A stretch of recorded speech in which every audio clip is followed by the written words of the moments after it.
오늘 본 말씀은 학사 에스라에 대해서 소개하고 있습니다. 여러분, 에스라가 어떤 자였는가? 오늘 본문을 보면은 뭐 제가 이제 성경 읽어진을 통해서 에스라에 대해서 말씀을 드리기도 했지만, 오늘 이 본문 내용만으로 우리가 살펴볼 때 이 에스라는 하나님의 도우심을 입은 자라고 소개하고 있습니다. 6절 말씀에 보시면요, 하나님의 도우심을 입은 자, 에스라가 하나님의 도우심을 입었다라고 말씀하고 있습니다. 오늘 본문 6절과 9절에 하나님의 도우심을 입었다라고 하는 이 말씀이 반복해서 6절과 9절에 이렇게 나오게 되어지는데요. 6절 말씀을 한번 더 같이 읽도록 하겠습니다. 이 에스라가 바벨론에서 올라왔으니 그는 이스라엘의 하나님 여호와께서 주신 모세의 율법에 익숙한 학자로서 그의 하나님 여호와의 도우심을 입음으로 왕에게 구하는 것은 다 받는 자이더니. 자, 여기 보면 하나님 여호와의 도우심을 입음으로 왕에게 구하는 것은 다 받는 자였다라고 소개하고 있죠. 9절도 한번 함께 볼까요? 첫째 달 초하루에 바빌론에서 길을 떠났고 하나님의 선한 손에 도우심을 입어 다섯째 달 초하루에 예루살렘에 이르니라. 아멘.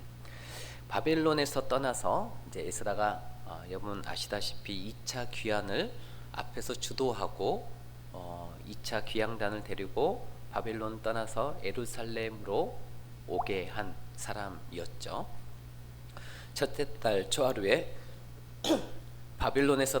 바벨론의 길을 떠나서 다섯째 달 초하루에 예루살렘에 무사히 안전하게 잘 도착했는데, 그 역시도 하나님의 도우심, 선하신 도우심을 힘입었기 때문이다, 이렇게 지금 밝히고 있습니다.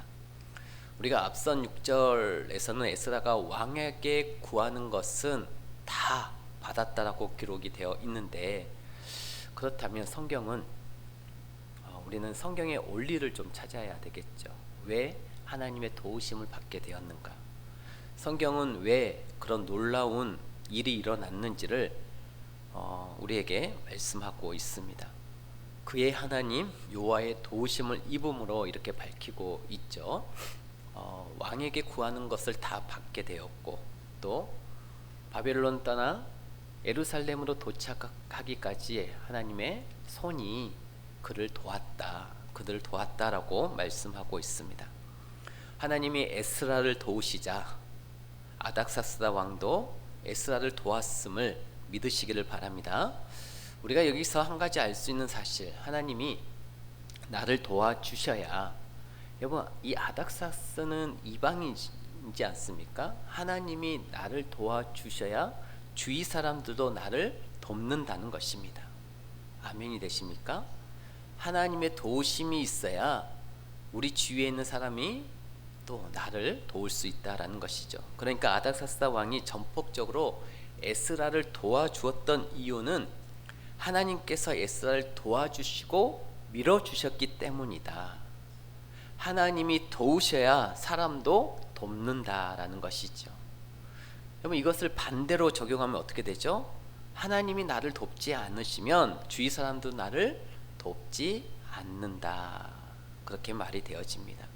이것이 바로 우리가 하나님 앞에 늘 겸손해야 되는 이유입니다. 그렇다면 하나님께서는 왜 이렇게 에스라를 전폭적으로 도와주셨을까요?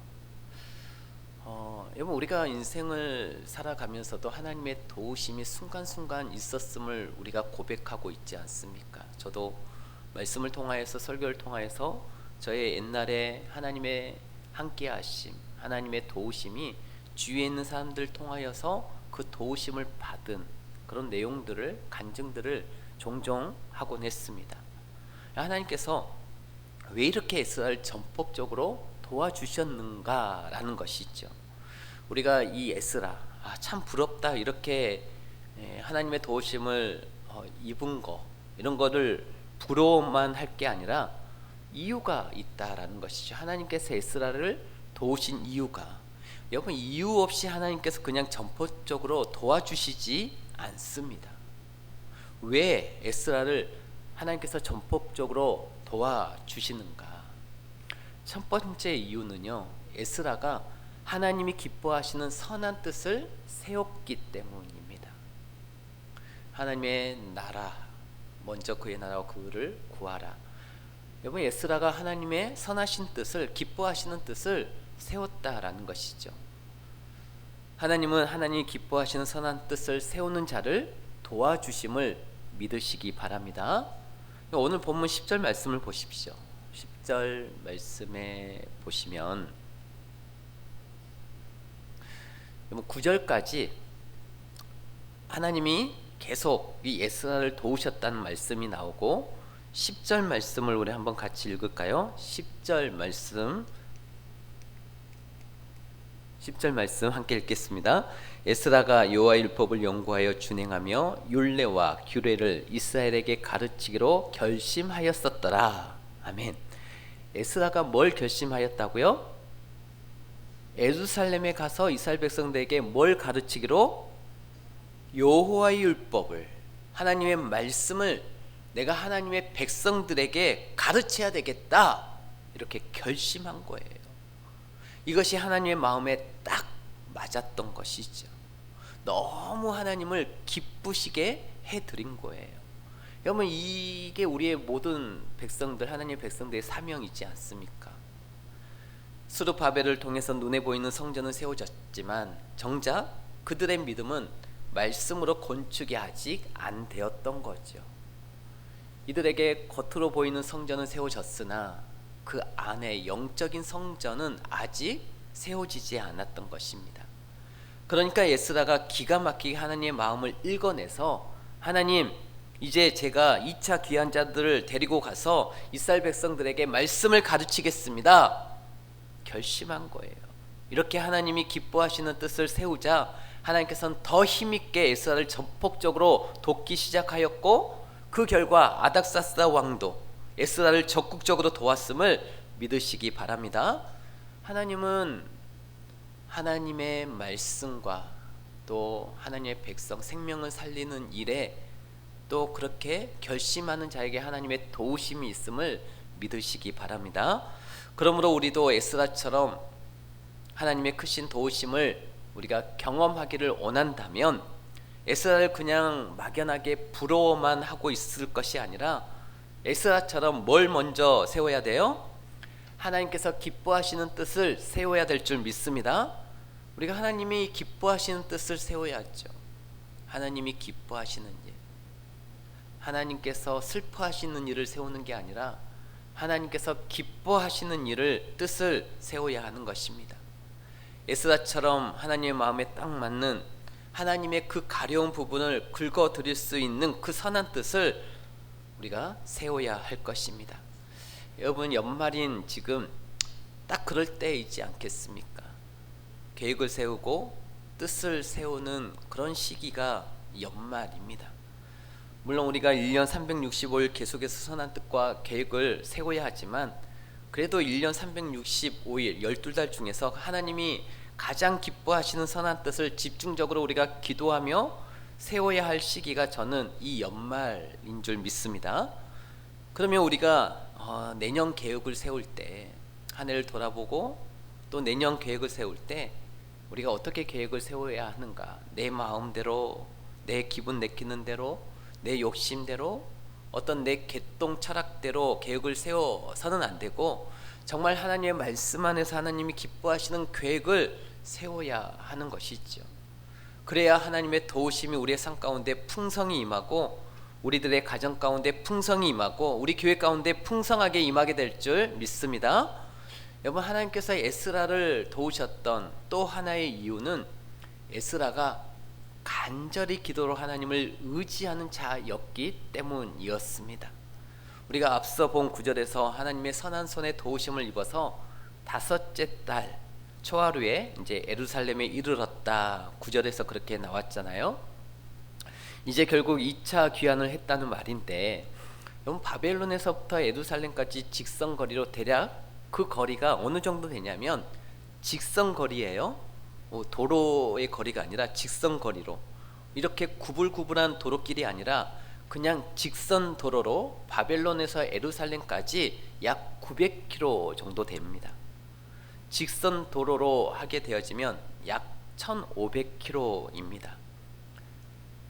직선 도로는 900km, 길 따라 가게 되어지면 1500km 정도 되는 것이죠. 그래서 오늘 본문의 말씀에 보면 이 길을 걸어서 가니까 대략 몇 개월 정도 걸렸어요? 4개월 정도 걸렸다라고 되어 있습니다.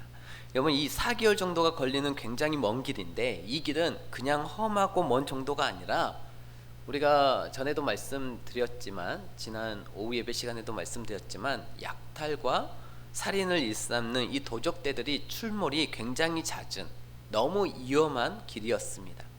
그런데 하나님의 선한 그 손의 도우심 때문에 지금 이 에스라의 2차 귀환자들이 재산을 잃지 않고, 또 도적대들을 만나지 않고, 또 이렇게 안전하게 무사히 4개월 만에 예루살렘에 도착했다라는 것이죠.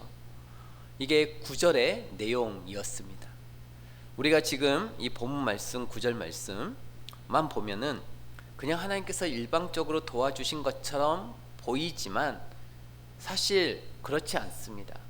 여러분, 하나님께서 우리 가운데 그냥 일방적으로 도우시지 않습니다. 이런 하나님의 도우심이 있기 전에 에스라가 했던 준비가 있었어요.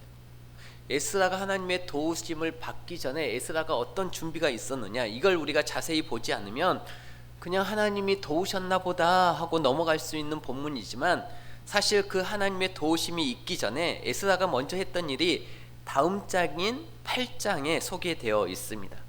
그것은 바로 백성들과 함께 금식하며 간절히 기도하는 것이었는데, 우리 한번 말씀을 보도록 하겠습니다. 8장 21절 한번 보실까요?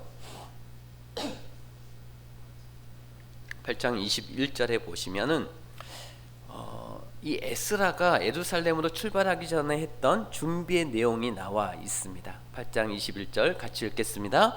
그때 내가 아하와 강가에서 금식을 선포하고 우리 하나님 앞에서 스스로 겸비하여 우리와 우리 어린아이와 모든 소유를 위하여 평탄한 길을 그에게 강구하였으니. 자, 무슨 내용인지 아시겠죠? 아하와 강가에서 그 4개월간의 먼 여정을 떠나기 전에 그 길이 정말 얼마나 위험한 길이었는지를 에스라가 알았기 때문에 귀환자들이 떠나기 전에 이 귀환자들 모아놓고 뭐 했다고요? 금식을 선포하고 하나님 앞에 스스로 겸비하면서 평탄한 길을 하나님께 구했다라고 나와 있습니다. 이게 바로 그 유명한 아와 강가의 기도입니다. 여러분, 에스라는 기도 먼저 한 것이죠. 그냥 살다 보니까 하나님이 다 도와주신 게 아니라 그 4개월간의 엄청난 하나님의 도우심이 있기 이전에 에스라와 백성들의 간절한 뭐가 있었다? 기도가 있었음을 여러분 놓치시면 안 됩니다. 우리의 삶 가운데 하나님의 도우심을 구하기 전에 먼저 기도가 있었다라는 것이죠. 에스라와 귀환자들이 간절히 아와 강가에서 금식하며 기도하자 하나님께서 그렇게 기도한 다음에 이제 이 귀환자들이 바벨론 땅을 출발한 것이죠. 예루살렘을 향해서 그때 그래서 어떤 역사가 일어나느냐, 우리 23절 한번 보실까요? 23절도 같이 읽겠습니다. 그러므로 우리가 이를 위하여 금식하며 우리 하나님께 간구하였더니 그의 응답하심을 입었느니라. 하나님께서 응답해 주셨다는 거예요. 간절히 하나님 앞에 금식하며 기도하며 그 길을 하나님 앞에 도우심을 구했을 때 그 기도를 들으시고 하나님께서 응답해 주셨다. 또 그 응답의 구체적인 내용이 31절에 나오는데요. 31절도 같이 읽겠습니다. 첫째 날 12일에 우리가 아와 강을 떠나 예루살렘으로 갈새 우리 하나님의 손이 우리를 도우사 대적과 길에 매복한 자의 손에서 건지신지라. 아멘. 하나님의 도우심이 그냥 임한 게 아니라고 하는 것을 우리가 뒷부분까지 읽어보면 잘 알 수 있습니다. 에스라가 기도를 앞세우는 삶을 살았을 때, 또 어떤 큰 일을 앞두고 하나님 앞에 먼저 간절히 기도했을 때 하나님은 그 기도를 통해 그 삶 가운데 도우셨음을 믿으시기를 바랍니다. 이것이 바로 겸손한 인생의 모습이에요. 나는 연약합니다. 내 힘으로 할 수 없습니다. 하나님의 도우심이 있어야 합니다. 내 인생 내 힘으로, 내 지식으로, 내 능력으로 잘하는 것 같지만 결코 그렇지 않습니다. 조금이라도 하나의 변수가 생기면 내 인생의 앞길이 어떻게 될지 모르는 것이지요. 그래서 우리는 늘 겸손하게 하나님의 도우심을 구해야 하는 것입니다. 그 겸손함의 모습이 어떤 모습입니까? 기도를 앞세우는 모습이 겸손한 모습이죠. 하나님의 큰 도우심을 받는, 소위 말하자면 되는 인생의 모습이 기도하는 모습이고 겸손한 모습인 것입니다. 여러분, 되는 인생들은 항상 기도를 앞세우는 것이죠. 그러나 반대로 안 되는 인생, 늘 꼬이고 넘어지는 인생들의 특징이 뭐냐? 기도 없이 그냥 갑니다. 기도 없이 그냥 가요. 기도 없이 그냥 예루살렘으로 바로 출발하는 것이죠. 그렇게 가다가 도적대 만나고 환난을 당하면 그때 비로소 기도하지요. 항상 기도가 나중에 나오게 되어집니다. 어려운 일 닥치면 그때 기도의 자리에 나와 기도하는 것이죠. 그런데 어려운 일을 닥칠 때 그때마저도 기도하지 않는 인생은 도대체 어떤 인생인지 제가 이제 내년 1월 1일 1월 1일이라고 해봐야 이제 며칠 남지 않았는데요. 우리가 새해를 시작하면서 우리도 새해라고 하는 길을 가기 전에 365일 동안 새해라고 하는 이 길을 2026년의 길을 걷기 전에 여러 많은 생각들을 하고 또 계획도 세우고 그러잖아요. 우리가 이 새해 1월 1일이라고 하는 새해를 본격적으로 시작하기 전에 우리가 정말 그랬으면 좋겠습니다. 하나님의 말씀을 읽으면서 이 새해 나의 세운 계획들을 점검하고 이게 진짜 하나님이 기뻐하시는 계획인지를 최종 점검하고, 그래서 또 예수아처럼 이 선한 뜻을 세운 그 뜻을 가지고 하나님 앞에 간절히 기도하면서 하나님의 도우심을 구하는 저와 여러분들이 되시고, 그래서 하나님의 도우심의 손이 우리를 도우사 2026년 한 해 동안 대적들의 손에서 보호하시고 우리에게 평탄한 길을 주실 줄 믿습니다. 우리가 그런 마음을 가지고 이 남은 기간, 이제 한 10여일 정도 남았는데요, 우리가 그런 하나님의 선한 뜻을 반드시 세우셔서 하나님, 나 이렇게 살겠습니다, 하나님의 뜻, 하나님의 영광을 위해서 내가 이런 계획을 세웠으니 하나님, 나의 앞길에 하나님의 선하신 주의 손이 도우심이 내 삶 가운데 있게 하여 주시옵소서. 그렇게 우리의 삶이 에스라를 닮아가야 될 줄 믿습니다. 에스라 그냥 막연하게 부러워하기만 해서는 안 되고, 우리가 실제적으로 우리의 삶 가운데 그런 모습이 있어야 하는 것입니다. 우리의 삶이 에스라를 닮아가면 하나님의 도우심은 그냥 자연스럽게 임하게 되어지는 것이죠. 여러분, 에스라처럼 진리의 말씀 안에서 하나님이 기뻐하시는 뜻을 세우는 인생, 그리고 에스라처럼 늘 기도를 앞세우는 인생이 되어야 될 줄 믿습니다. 오늘 이 밤에 아하와 강가에서 기도하고 있는 그 에스라의 모습을 우리들이 머릿속에 그리면서 우리도 우리의 인생 앞에 놓여져 있는 여러 가지 계획들, 또 여러 가지 일들, 여러 가지 문제들을 이 밤에 놓고 우리가 아하와 강가에 있는 에스라의 심정으로 간절히 기도함으로 말미암아 우리 가운데 앞서 행하시는, 또 하나님 크게 응답하시는 그 하나님의 도우심을 정말 경험할 수 있기를, 정말 우리가 그렇게 경험해야 신앙생활이 즐겁지 않겠습니까? 그 생활을 우리가 경험할 때마다 우리의 입술을 또 간증을 통해서 하나님을 높이는 인생이 되어질 때마다 하나님께서 얼마나 기뻐하시겠습니까? 그런데 우리가 기도하지 않는 인생은요, 하나님을 하지 않는 인생은 내가 했다라고 그럽니다. 얼마나 교만한 모습입니까? 내가 노력해서 이렇게 됐어, 내 실력이 이 정도 되어서 이렇게 된 거야. 하나님이 결코 기뻐하지 않으시는 것입니다.